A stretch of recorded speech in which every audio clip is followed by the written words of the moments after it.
Imagine कीजिए कल सुबह न्यूज़ आती है, चाइना ने ताइवान पर हमला कर दिया और कुछ ही घंटों में यूनाइटेड स्टेट्स भी इस कॉन्फ्लिक्ट में कूद जाता है और फिर दुनिया भर के स्मार्टफ़ोन फैक्ट्रीज़ रुकने लगती हैं, कार प्रोडक्शंस थम जाते हैं और टेक मार्केट में पैनिक आ जाता है।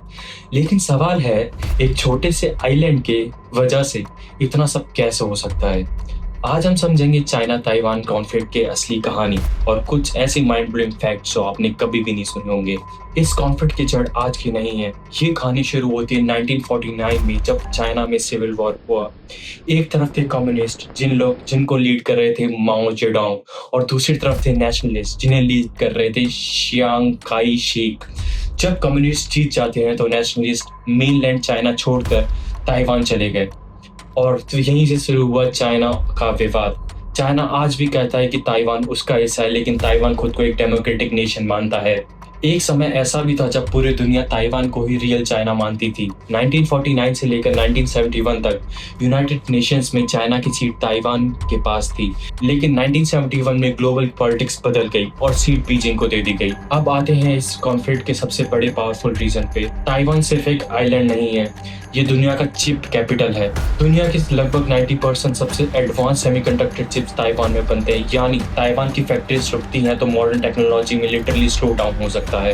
पिछले कुछ सालों में ताइवान और चाइना के बीच टेंशन तेजी से बढ़ती जा रही है। चाइना की मिलिट्री लगातार ताइवान के आसपास मिलिट्री एक्सरसाइजेस कर रही है। फाइटर जेट्स, नेवल शिप और सर्विलेंस ड्रोन्स लगभग रोज ताइवान के एयर डिफेंस जोन के पास देखे जाते हैं। हाल ही में कुछ अनयूजुअल पैटर्न ऑब्जर्वर्स ने नोट किया है।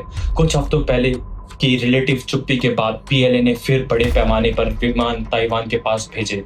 कुछ 26 वॉर प्लेन्स रिपोर्ट हुए हैं। साथ ही सैटेलाइट, शिप ट्रैकिंग और ईस्ट चाइना सी में हजारों चाइनीज फिशिंग वेसल्स के कोऑर्डिनेटेड सिमेट्री फॉर्मेशंस देखे गए। एक्सपर्ट्स कहते हैं कि ये ब्लॉकेड की तैयारी हो सकती है। साथ ही बीजिंग में डोमेस्टिक लेवल पर एंटी सेशंस इन्फोर्समेंट देखे गए। एक्सपर्ट्स कहते हैं कि कई वॉर प्लानिंग से नहीं, मिसकैलकुलेशन से भी हो सकती हैं। क्या चाइना अमेरिका को डिस्ट्रैक्ट रखना चाहता है? अब आते हैं इंटरेस्टिंग जियोपॉलिटिकल एंगल पर। कुछ एनालिस्ट मानते हैं कि ग्लोबल कॉन्फ्लिक्ट कभी-कभी स्ट्रेटेजिक डिस्ट्रैक्शन भी बन सकते हैं। अगर यूनाइटेड स्टेट्स किसी दूसरे रीजन में मिलिट्री कॉन्फ्लिक्ट में उलझा रहे, जैसे मिडिल ईस्ट में ईरान इजराइल में की, तो उसकी मिलिट्री अटेंशन एशिया पैसिफिक में कम हो सकती है और इसी सिचुएशन में चाइना को ताइवान के आसपास स्ट्रेटेजिक एडवांटेज मिल सकता है। यह ऑफिशियली साबित नहीं है, लेकिन जियोपॉलिटिकल एक्सपर्ट इसी पॉसिबिलिटी को लगातार चर्चा करते हैं। अगर चाइना और ताइवान के बीच कॉन्फ्लिक्ट शुरू हुआ तो शुरुआत शायद मिसाइल से नहीं होगी, शुरुआत पहले हो सकती है ब्लॉकेड से। मतलब चाइना कोशिश करेगा कि ताइवान के पोर्ट्स, एयर स्पेस और सप्लाई राउट्स को कंट्रोल करे, और अगर ऐसा हुआ तो सबसे बड़ा इम्पैक्ट पड़ेगा चिप फैक्ट्रीज पर। और अगर चिप सप्लाई रुक गई तो ग्लोबल टेक इंडस्ट्री को भारी झटका लग सकता है। आज दुनिया की कई बड़ी टेक कंपनीज ताइवान की चिप पर डिपेंड करती हैं, जैसे smartphone, AI services, graphic cards, modern cars. अगर ताइवान की चिप सप्लाई रुक गई तो स्मार्टफोन महंगे हो सकते हैं, कार की डिलीवरी स्लो हो सकती है और एआई डेवलपमेंट भी स्लो पड़ सकता है। मतलब यह सिर्फ एक जियोपॉलिटिकल कॉन्फ्लिक्ट नहीं है, बल्कि ग्लोबल इकोनॉमिक शॉक बन सकता है। एक्सपर्ट इस सिचुएशन को 3 पॉसिबल सिनेरियोज में देखते हैं।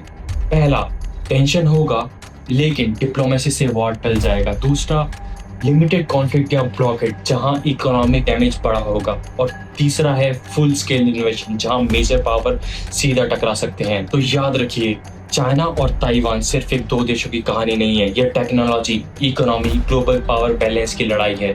और अगर यह कॉन्फ्लिक्ट सच में शुरू हुआ तो उसका असर सिर्फ एशिया में नहीं, आपकी पॉकेट तक पहुंच सकता है। अब सवाल आपसे है, क्या आने वाले सालों में यह टेंशन कम होगा या दुनिया एक बड़े जियोपॉलिटिकल शॉक की तरफ बढ़ रही है? कमेंट में अपनी राय जरूर दीजिए और ऐसी महत्वपूर्ण जानकारी के लिए हमारे चैनल को सब्सक्राइब कीजिए। टिल देन मिलते हैं नेक्स्ट वीडियो में। Bye bye, take care, Radhe Radhe.